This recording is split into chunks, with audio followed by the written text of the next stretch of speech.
اقبال رحمۃ اللہ علیہ نوجوانوں کو بھی ایسا ہی تیز نگاہ دیکھنا چاہتے ہیں۔ کسی بھی قوم کی قسمت بدلنے میں سب سے مضبوط اور توانا کردار نوجوانوں کا ہوتا ہے۔ ان کی خواہش تھی کہ میرے نوجوان اپنے شوق، تجسس اور جستجو سے نت نئی منزلوں کا تعین کریں۔ آپ رحمۃ اللہ علیہ نوجوانوں میں وہ تمام صفات دیکھنے کی تمنا رکھتے تھے جو شاہین میں پائی جاتی ہیں۔ جوانوں کو میری آہ سحر دے، پھر ان شاہین بچوں کو بالوں پر دے، خدایا آرزو میری یہی ہے، میرا نور بصیرت عام کر دے۔ پیراگراف کی سلیس کریں گے۔ پیراگراف نمبر 1 سلیس اردو ہوگی۔ علامہ محمد اقبال رحمۃ اللہ علیہ شاہین کو اپنی محبوب علامت قرار دیتے ہیں۔ شاہین کو وہ اپنی شاعری میں کبھی باز، شہباز اور کبھی عقاب کے ناموں سے یاد کرتے ہیں۔ علامہ محمد اقبال رحمۃ اللہ علیہ نے شاہین کی علامت اس پرندے کے اعلیٰ اوصاف کی وجہ سے بیان کی ہے۔ اس پرندے میں لاجواب اور منفرد اوصاف پائے جاتے ہیں۔ علامہ محمد اقبال رحمۃ اللہ علیہ شاہین کی صفات اپنے نوجوانوں میں دیکھنے کے خواہش مند ہیں۔ پیراگراف 2 کی سلیس کریں گے۔ ہمیں شاہین جیسی قناعت پسندی اپنانی چاہیے، دنیاوی شان و شوکت، مقام و مراتب اور بادشاہت سے بے پرواہ ہونا چاہیے۔ ہمیں فنا ہونے والے اسباب و اختیارات سے بے نیاز ہو کر اپنے اصل مقصد پر توجہ دینی چاہیے۔ ہمیں جس مقصد کے لیے دنیا میں بھیجا گیا ہے وہ مقصد بلا شبہ رضائے الہی ہے۔ سوال جواب کریں گے۔ اقبال رحمۃ اللہ علیہ کی محبوب علامت کون سی ہے؟ شاہین کی علامت علامہ محمد اقبال رحمۃ اللہ علیہ کی محبوب علامت ہے۔ شاہین میں اسلامی فکر کی کون سی خصوصیات ہیں؟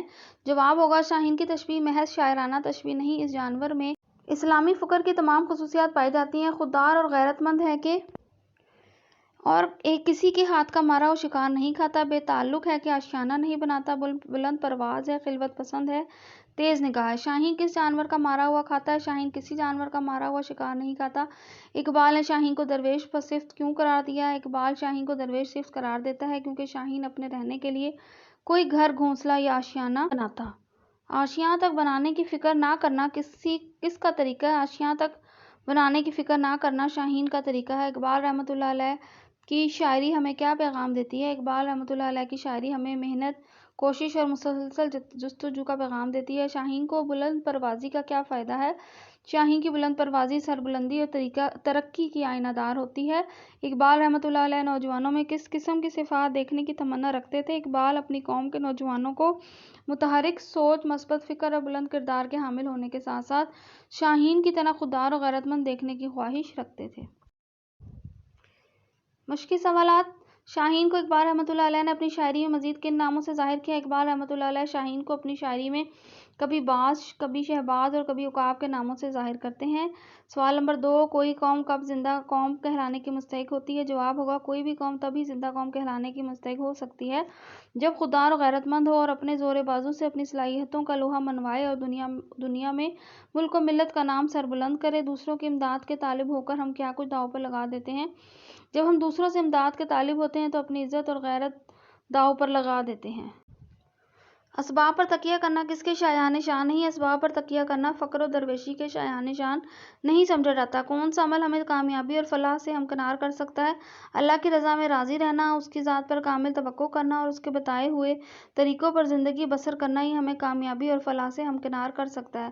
سبق کے مطابق درست جواب پر نشان لگائیں۔ نمبر 1 سبق میں شاہین کی کتنی صفات گنوائی گئی ہیں؟ تو جواب ہوگا 5۔ اسلامی فکر کی تمام خوبیاں پائی جاتی ہیں۔ جواب ہوگا شاہین میں۔ اقبال رحمۃ اللہ علیہ نے شاہین کی علامت بالخصوص استعمال کی ہے۔ جواب ہوگا جوانوں کے لیے۔ اگلا سوال ہے بلند پروازی آئینہ دار ہے، جواب ہوگا ترقی کی۔ شاہین پسند کرتا ہے، جواب ہوگا خلوت۔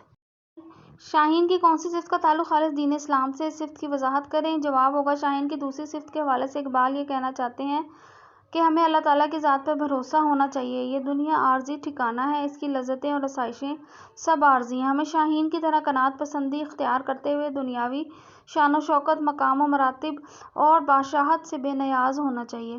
ہمیں فانی اسباب و اختیارات سے لا تعلق ہو کر اس مقصد پر اپنی توجہ مرکوز کرنی چاہیے۔ آگے شعر ہے: نہیں تیرا نشیمن قصر سلطانی کے گنبد پر، تو شاہین ہے بسیرا کر پہاڑوں کی چٹانوں میں۔ شاہین کی چوتھی اور پانچویں صفات کیا ہیں؟ ان کی وضاحت مع اشعار کریں۔ شاہین کی چوتھی صفت خلوت پسندی ہے۔ شاہین خلوت پسند پرندہ ہے، وہ دوسرے پرندوں مثلاً کبوتر، چکور اور زاغ وغیرہ کی محبت سے دور رہتا ہے۔ محبت کا اثر ہونا یقینی ہوتا ہے، اس لیے وہ خود کو ان پرندوں کی طرح کم پرواز، مشقت سے خوف زدہ اور کمزور نہیں بنانا چاہتا۔ اقبال رحمۃ اللہ علیہ چاہتے ہیں کہ ہمارے نوجوان برے دوستوں اور برے کاموں سے دور رہیں۔ پرواز ہے دونوں کی اسی ایک فضا میں، کرغس کا جہاں اور ہے شاہین کا جہاں اور۔ اقبال رحمۃ اللہ علیہ کے مطابق شاہین میں پانچویں بڑی صفت تیز نگاہی ہے۔ شاہین میں یہ خوبی ہے کہ وہ کئی میل کی بلندی سے اپنے شکار کو دیکھ لیتا ہے۔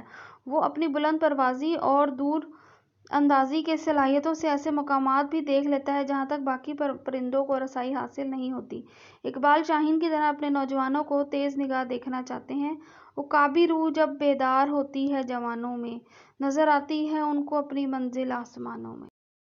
درست اور غلط فکروں پر نشان لگائیں۔ وقت کے ساتھ قدم سے قدم ملا کر نہیں چلنا چاہیے۔ غلط۔ شاہین رہنے کے لیے کوئی گھر، گھونسلہ یا آشیانہ نہیں بناتا۔ درست۔ شاہین میں تیز نگاہی نہیں ہے۔ غلط۔ شاہین کی ایک صفت فکر اور درویشی بھی ہے۔ درست۔ علامہ اقبال رحمۃ اللہ علیہ نوجوانوں میں شاہین کی صفات نہیں دیکھنا چاہتے۔ غلط۔ اگلا سوال کریں گے، درج ذیل الفاظ کو جملوں میں اس طرح استعمال کریں کہ ان کے معنی واضح ہو جائیں۔ الفاظ جملے: خودداری۔ علامہ اقبال رحمۃ اللہ علیہ خودداری کو کبھی ہاتھ سے نہیں جانے دیتے۔ دیار عشق۔ اے انسان دیار عشق میں اپنا نام پیدا کر۔ طریق: اولیاء کا طریق فقیری ہوتا ہے۔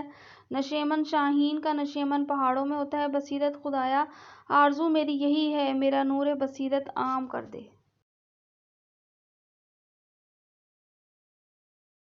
محاورات، معنی اور جملے: آگ بگولا ہونا، غصہ ہونا۔ گالی سن کر سلمان غصے سے آگ بگولا ہو گیا۔ طیش میں آنا، غصہ کرنا۔ وطن کے خلاف بات سن کر علی طیش میں آ گیا۔ اش اش کرنا، خوش ہونا۔ مداری کے کرتب دیکھ کر سب اش اش کرنے لگے۔ تارے گننا، پریشان ہونا۔ وہ رات کو سویا نہیں، تارے گنتا رہا۔ پھولے نہ سمانا، خوشی کا اظہار۔ وہ خوشی سے پھولے نہ سمایا۔ اوسان خطا ہونا، پریشان ہونا۔ سانپ کو سامنے دیکھ کر ناصر کے اوسان خطا ہو گئے۔ میں بہت سے ایسے الفاظ ہیں جو املا کے لحاظ سے ایک جیسے ہیں لیکن معنی کے لحاظ سے مختلف۔ اسی طرح بہت سے الفاظ ایسے ہیں جو بولنے میں ایک جیسے لیکن املا اور معنی کے لحاظ سے مختلف۔ ایسے الفاظ متشابہ الفاظ کہلاتے ہیں، مثلاً حلال اور ہلال، اعلیٰ اور اعلیٰ، علم اور علم وغیرہ۔ ذیل میں چند ایسے الفاظ ان کے معنی ساتھ دیے جا رہے ہیں جو املا کے لحاظ سے متشابہ ہیں۔ انہیں معنی سمیت یاد رکھیں تاکہ ان کا درست استعمال کیا جا سکے۔ الفاظ، معنی اور متشابہ الفاظ، ان کے معنی: پیر یعنی دن کا نام۔ متشابہ الفاظ: پیر یعنی بوڑھا۔ اگلا لفظ ہے سیر، سیر کرنا یعنی گھومنا۔